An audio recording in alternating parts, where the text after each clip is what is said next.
Hello and welcome back. This is video number 8, and we're going to talk about the first strategy for building your list. Now, obviously, this is what we have built up to this point, and we know that we are going to approach vendors. Now, before you approach vendors and try to get them to say, yes, I will put your offer on the thank you page, you want to do a few things. Now, this is not necessarily required, but this is going to help you get more yeses. So once you have everything in hand, what we highly recommend that you do is you set up your product on a real sales page. Now, you might be thinking, oh, this is so hard to do, but in reality, what I recommend that you do is taking what you learned in the previous video about getting a script written, finding a video spokesperson on Fiverr to read that script. All you have to do is you can do the same thing. Just get a script written, and you can find somebody like a copywriter to write a very, very short script that explains what your product is all about, how it's beneficial, what it offers, and just give it to a video spokesperson, get them to create the video, then upload that video onto a sales page with a buy button. And you can create buy buttons super easy via PayPal. Now, if you have any problems, you can get somebody else to create your sales page, but it's really not a complex process. The reason why we want to do this is because we want to put your product out in the public so that the public can see that you are actually selling this product. Like I said, it's not required, but what it does is it bumps up the perceived value of your offer. So when you actually approach vendors, you can say, hey, this product is actually being sold for $47, but I'm going to give it to your subscribers, your customers, for free. And it's going to be a win-win situation for your buyers, for you, because your buyers are going to be much happier, and then it's a win-win situation for everybody. So there are many different ways of approaching vendors, which we'll talk about in just a second, and how to approach these vendors with your specialized offers. So we're going to discuss what you must do and what you must avoid doing at all costs that can actually cost the deal. So let me go ahead and show you how to do that.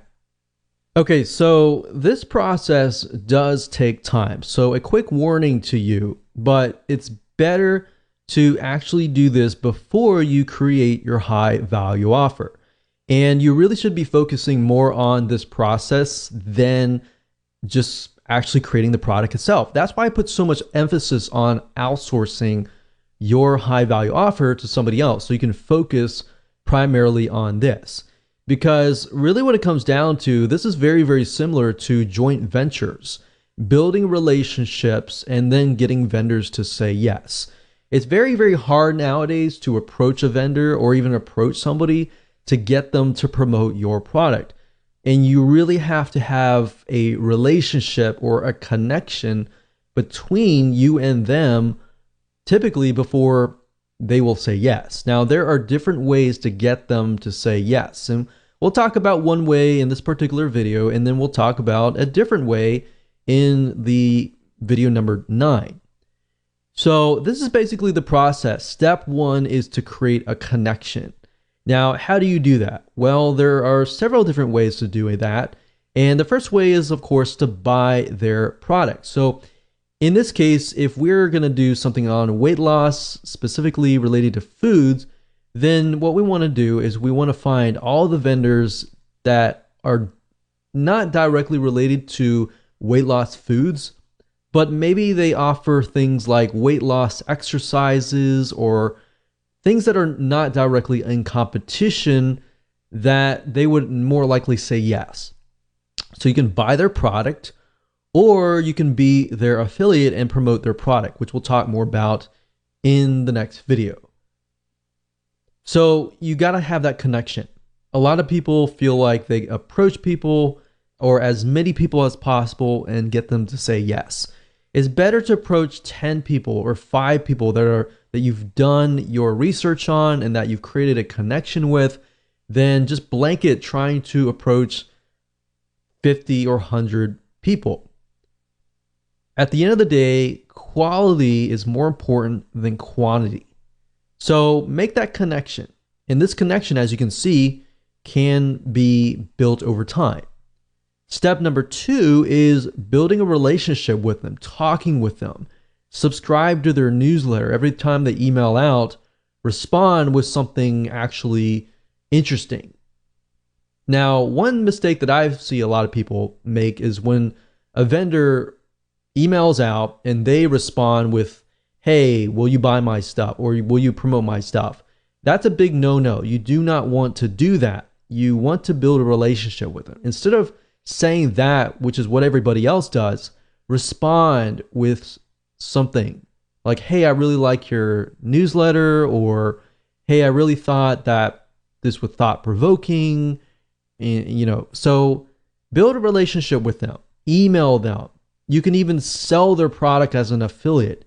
If you make sales for them, which is what we'll talk about in the future videos, that will actually get the vendor's attention. Now, that's a different story for a different video. But really want to do is just build a relationship with them. And as you know, relationships take time to build.